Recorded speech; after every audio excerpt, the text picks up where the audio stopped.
नमस्कार मित्रों, आज पढ़ाने जा रहा हूँ question solving reducing a coplanar force. Okay, तो देखते हैं यहाँ सम फार्मूला देखना पड़ेगा जिसमें ये सभी क्वेश्चन सॉल्व होगा। ठीक है, तो देखते हैं फार्मूले को। x दिशा में संपूर्ण बलों के योग निकाले। ठीक है, तो ये समीशन का चिन्ह लगेगा, है ना। प्रत्येक क्रिया रेखा, है ना, गुना cos थीटा, है ना। थीटा क्या है? थीटा एक्स अक्ष के सापेक्ष बनने वाला कोण है। ठीक है ना। सभी क्रिया रेखाओं के लिए हमको ज्ञात करना, जैसे त्रिभुज के लिए 3 क्रिया रेखा प्राप्त हो गई, तीनों क्रिया रेखा के लिए बल के मान को जोड़ना है। षडभुज के लिए निकालना है ना, पंचभुज के लिए निकालना है। ऐसे करके ना सभी क्रिया रेखा के लिए एक्स और वाई का मान ज्ञात करना है। वाई का मान होगा समीशन ऑफ क्रिया रेखा गुना साइन थीटा। ठीक है, आर इक्वल निकाले, परिणामी बल का मान निकाले, है ना। तो इक्वल टू आएगा under root capital X square capital Y square. Okay, तो अब ये जो परिणामी बल है ना, वो कितने अंश का कोण बनाता है एक्स अक्ष के सापेक्ष, उसको थीटा मान कर ले सकते हैं। तो tan थीटा इक्वल आएगा y बाई एक्स। ठीक है, और ये है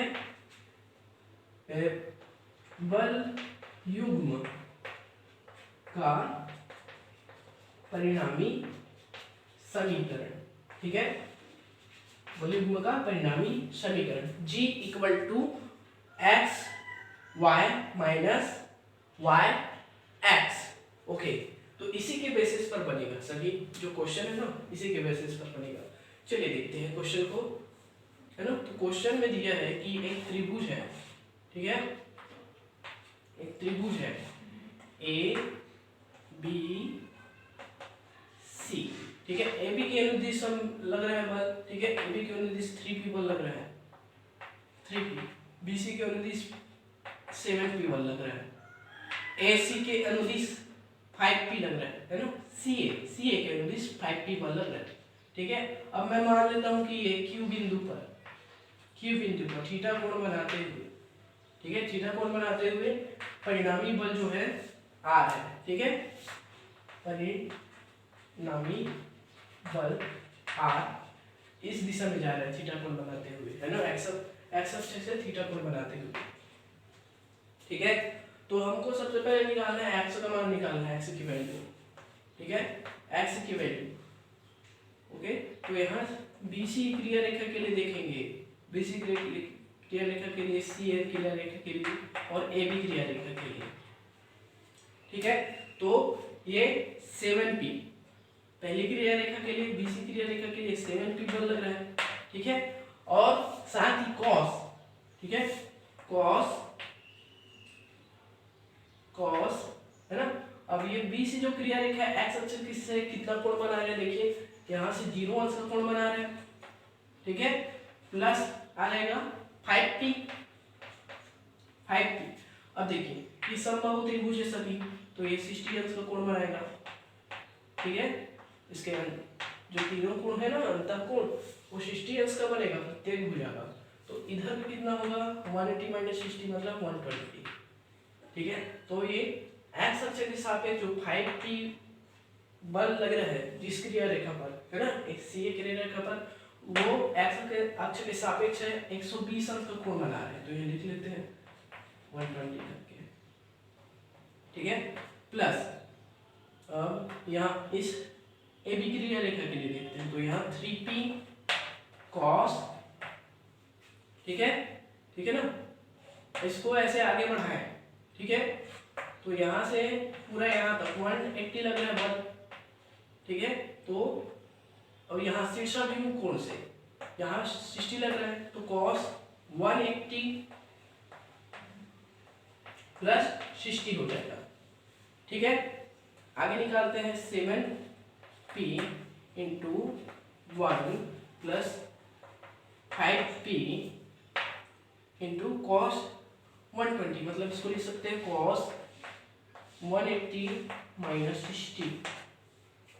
ठीक है, 3p cos 180 प्लस 60।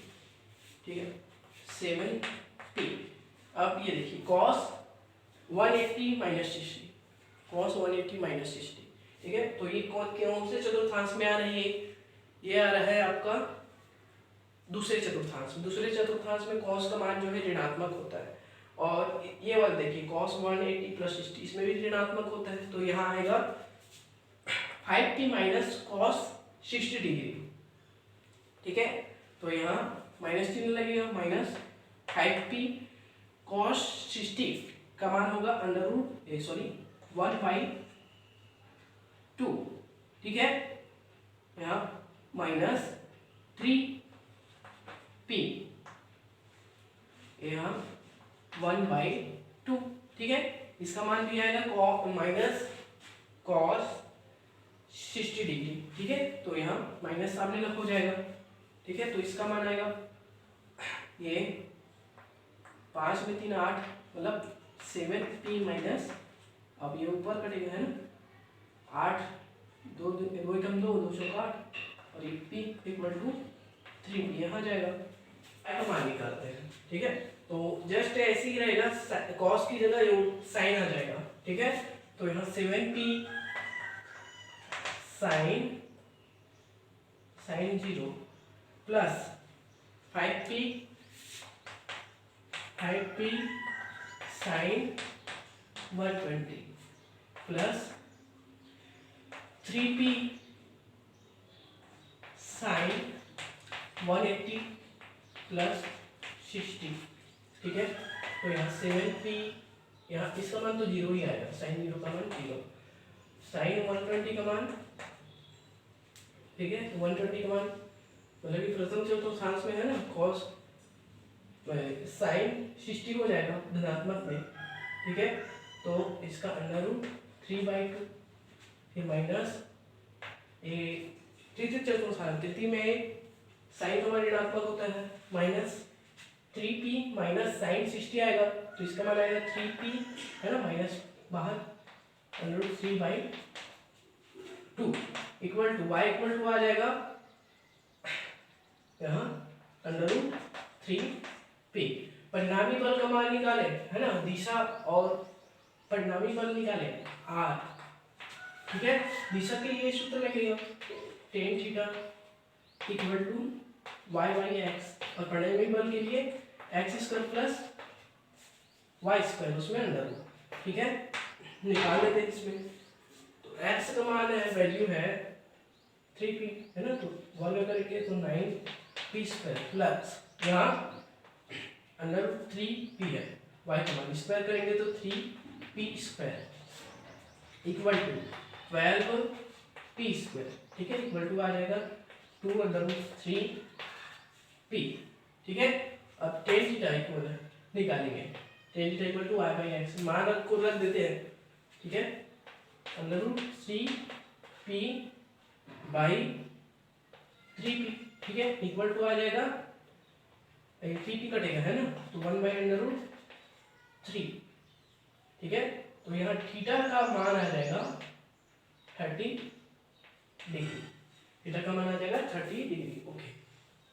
अब यहाँ माना जी बी के परितः बलों के आघूर्णों का योग है, ठीक है। बी के परितः ले रहे हैं ना, तो ये बल की दिशा इस तरफ है, ठीक है। तो मान लेते हैं कि बी से जो रेखा जाती है उसके सापेक्ष हमको बल युग्म आघूर्ण का योग निकालना है ना, मोमेंटम ऑफ ऑल फोर्सेस निकालना है, ठीक है। तो यहाँ जी का वैल्यू निकालना है, तो यहाँ देखिए परिणामी बल की दिशा इस तरफ है, तो इसी दिशा में ही निकालना है हमको, और जो बाकी जो दिशाएं हैं वो कैंसिल हो जाएंगी, ठीक है।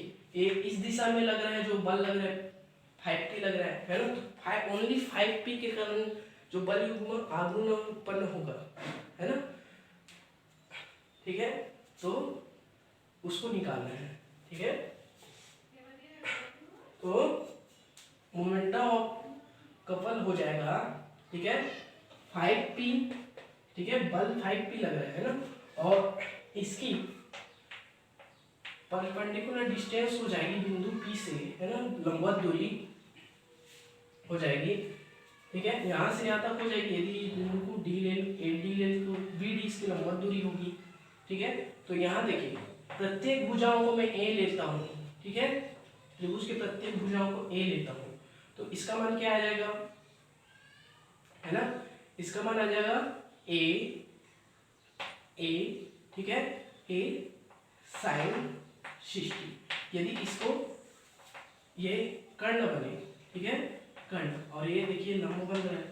ठीक है, जो कोण है 60 उसके सम्मुख जो भुजा है वो लंब होता है, तो लंब का मान क्या आता है, कर्ण गुना साइन थीटा, है ना, यहाँ ए साइन 60 हो जाएगा।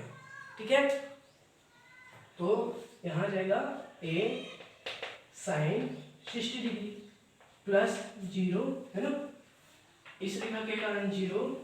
ठीक है, और BC जो रेखा उसके कारण बल गुणा 0। तो यहाँ 5p इंटू ए, यहाँ √3/2 आ जाएगा। परिणामी की क्रिया रेखक समीकरण हो जाएगा G equal to small y capital X minus small y capital X। Value को पुट कर देते हैं सभी वैल्यू को। ठीक है, तो यहाँ आएगा 5p a √3/2 इक्वल टू, है ना, y का मान, ठीक है, यहाँ x आ जाएगा √3p माइनस, ठीक है, x का मान क्या निकाले थे, ठीक है, y 3p निकाले थे, है ना, x का जो वैल्यू है, p तो कट जाएगा सभी में। ठीक है, तो यहाँ बचेगा 5√3/2a equal to x √3 minus y मतलब 3y। ठीक है, अब यहाँ बिंदु Q पर, ठीक है, y इक्वल टू 0 लेने पर, ठीक है, y इक्वल टू 0 ले ले तो क्या प्राप्त होगा हमको, यहाँ 5√3/2a इक्वल टू x √3 कटेगा। ठीक है, x इक्वल टू प्राप्त होगा हमको 5/2a। ठीक है, तो यहाँ से यहाँ तक हमको प्राप्त हो रहे हैं ना, तो B से Q तक, है ना, B से Q तक प्राप्त हो रहे, B Q प्राप्त हो रहे 5/2a। ठीक है, हमको C, अगर CQ निकाले, ठीक है, CQ निकाले तो कितना प्राप्त होगा, BQ माइनस BC। ठीक है, तो यहाँ BQ equal to 5/2a minus BC, प्रत्येक भुजाओं का मान जो है a है। ठीक है, यहाँ जाएगा 3/2a। अब देखते हैं कि इस जो क्वेश्चन में दिया है समषटभुज है, ठीक है, 6 समान भुजाओं वाली आकृति है। ठीक है, तो क्या हो, यदि सापेक्षतः 1 2 3 4 5 के एक नियमित षटभुज की भुजाओं के अदिश क्रमागत रूप से क्रियाशील हो तो, ठीक है, तो सापेक्षतः जो बल है ना, वो 1 2 3 4 5 मान लेते हैं कि जो कांस्टेंट बल जो बल है P मान लेते हैं। तो ये जो है A B भुजा में जो लगने वाला बल है वो P ले लेते हैं। ठीक है, इस पर कितना लगेगा, 2P लगेगा। ठीक है, BC CD पर 3P, D पर 4P, और ठीक है इस दिशा में, और E F पर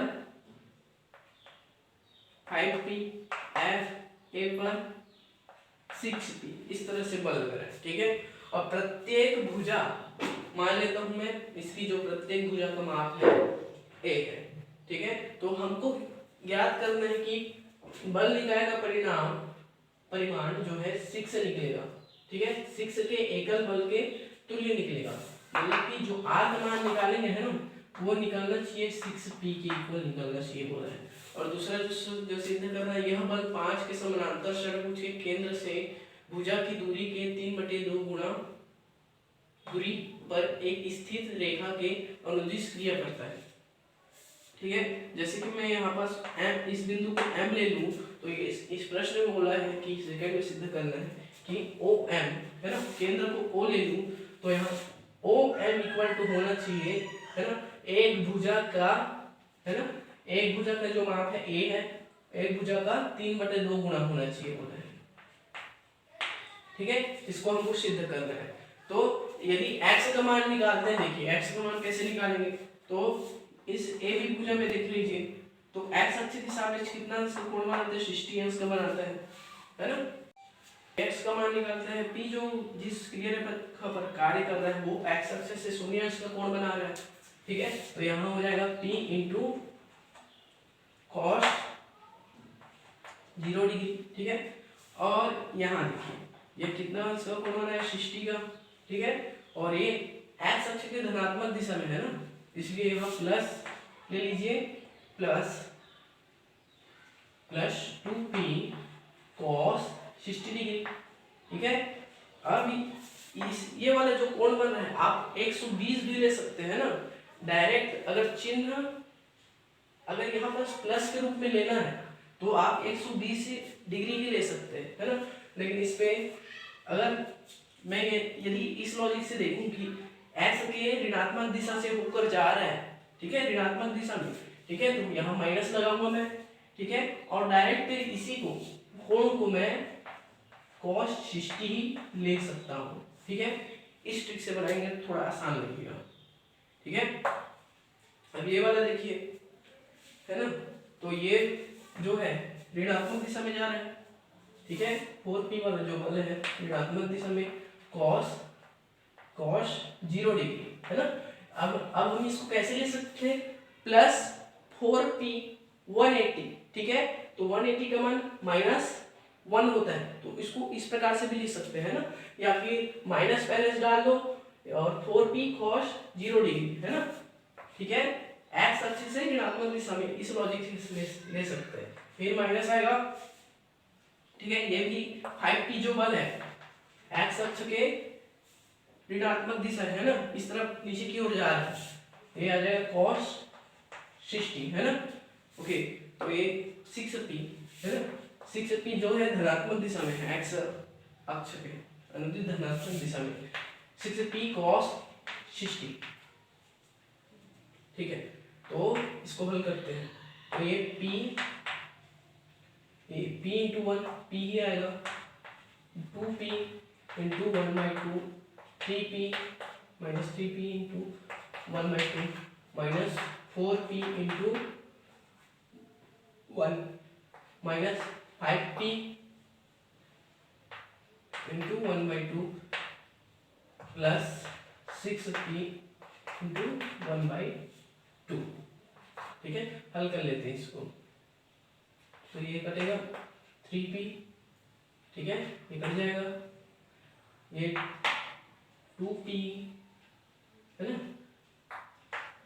2p माइनस, ठीक से लिख लेते हैं इसको, p प्लस p माइनस, इसको जोड़ लेते हैं ना, इसको और इसको, तो ये 8 होगा, 8p बटा 2, तो ये 4p आ जाएगा।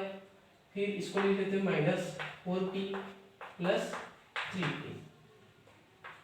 ठीक है, तो यहाँ 4 ऋण 8p और यहाँ 5p, तो यहाँ आ जाएगा माइनस 3p। ठीक है, अब यहाँ y का मान निकाल लेते हैं। ठीक है, y का मान, ओके, तो y के लिए देखेंगे है ना, तो y की दिशा में कोण तो सेम ही रहेगा, कोण सेम ही बनेगा, लेकिन माइनस प्लस चिन्ह को देखना है हमको। ठीक है, जैसे कि यह AB की दिशा में देखिए कौन सा कोण बन रहा है, देखिए AB यहाँ साइन लेते हैं ना, कोण को साइन 0 बन रहा है ना। y एक्सिस में देखना है, y एक्सिस में धनात्मक ऋणात्मक देखना है। ठीक है, तो यहाँ 2p बल के लिए देखते हैं, 2p sin 60। देखिए वाई एक्सिस से जो ऊपर की ओर है, ठीक है, तो ये धनात्मक दिशा में इसलिए धनात्मक लेंगे इसको, प्लस 3p, ठीक है, 3p ये भी धनात्मक दिशा में है, ठीक है, तो साइन 60 आ जाएगा धनात्मक में, और ये भी धनात्मक वैल्यू ले सकते हैं, है ना, तो प्लस 4p साइन 0 डिग्री, ठीक है। अब ये जो है 5p जो है नीचे की ओर है, y एक्सिस के ऋणात्मक दिशा में है, ठीक है, तो यहाँ माइनस 5p साइन 60 डिग्री, ठीक है। फिर ये भी 6p वाला जो है ऋणात्मक दिशा में y एक्सिस के, ठीक है, नेगेटिव पॉइंट पे है ना जी, 6p साइन 60 डिग्री, ठीक है। यहाँ 0 आ जाएगा, यहाँ 2p √3/2 plus 3p √3/2 plus 4p √3/2, ठीक है, माइनस 5p